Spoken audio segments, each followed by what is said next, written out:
Welcome back to the channel and welcome back to another quick pick prediction video. In this video, I'll be predicting the featherweight bout between Brian Ortega versus Diego Lopes. And how do I feel about this one right here? I'm going low confidence Brian Ortega. I'm not talking like this. I'm going low confidence Brian Ortega to beat Diego Lopes. So let me try to reel it in a little bit. But low confidence Brian Ortega.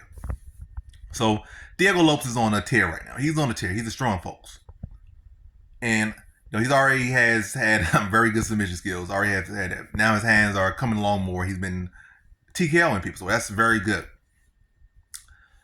But I think all these recent wins have been like first or second. I think all of them have been. I think all his last 3 wins have been first round. But don't quote. I know the last one was first. I know I got was first. But yeah, he's been pretty much TKOing all his opponents in the last 3 fights. But this is a huge step. Yes, Sodiq Yusuff is a solid fighter and whatnot, but Brian Ortega and Sodiq Yusuff, that's a different level. No one thought that Sodiq Yusuff is what it is. This a different level. Brian Ortega, he's been inactive for like 5 years, but he is a different level. And also, Brian Ortega is a very tough guy. I don't think anyone has finished a Brian Ortega. So Brian Ortega is a hard to finish guy. And he's definitely a guy that could take you into the deep waters and drown you. And typically that's what he was. When he came up, he was a guy that drowned you into the deep waters and dog. He's never been a guy that wowed you. Well, he has had moments where he wowed you pretty quick. But really, has he really had a moment where he destroyed a guy real quick?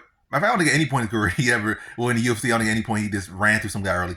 I think Frank Edgar was getting off on him, then he missed the corner with the uppercut. Cus Swanson was picking him apart, then he jumped on him with that with guillotine, like the modified guillotine.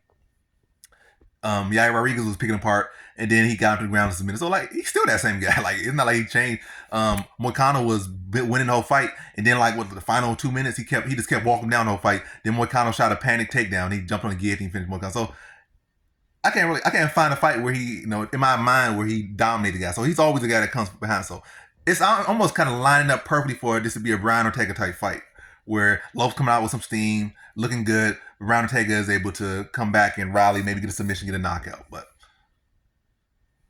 And Brian Ortega got some heavy hands too. And I don't feel like either guy are super polished striker. I would not put them in the super polished striker category. Brian Ortega got some heavy hands, but he's most like that kind of wear you down type fighter, and then materialize the finish, or you wear down, beating him up, or I don't know, he just stayed locked in where you kind of get locked out. But yeah. But what I feel like in this one, I feel like Lopes has become accustomed to running through guys. So I feel like when he's doing what he wants to, unless the ref comes in and stops early, that's what can ruin the fight or ruin my prediction.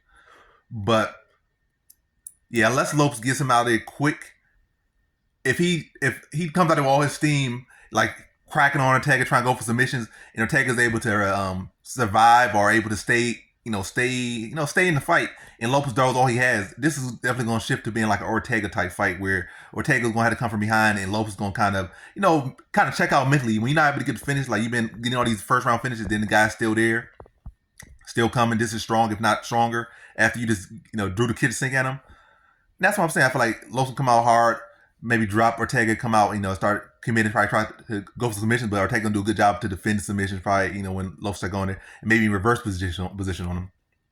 And then but to sum it up, I feel like Lopes gonna come out hard, but Ortega's gonna be able to weather, and he's gonna be able to take him to his realm and start pushing and start cracking big shots. And Lopes looks good when he's all on offense, but let's see how he looks going when he kind of do all the kitchen sink out there. Now Ortega's coming at him, cracking with big shots and stalking him, start throwing shots at him, like eating his shots and coming at him, just throwing shots at him. Then it's gonna start to see Lopes fade.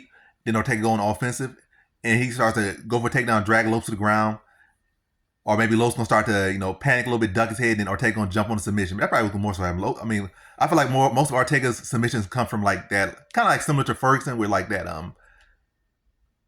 those kind of chokes type thing. He could have got a couple triangles, but I feel like most of his days kind of best submission kind of come from like that head and arm type position, or like a guillotine. I think that's like where his best thing. So I feel like more so probably going ensue a scramble once Lopes kind of pressured and worn down.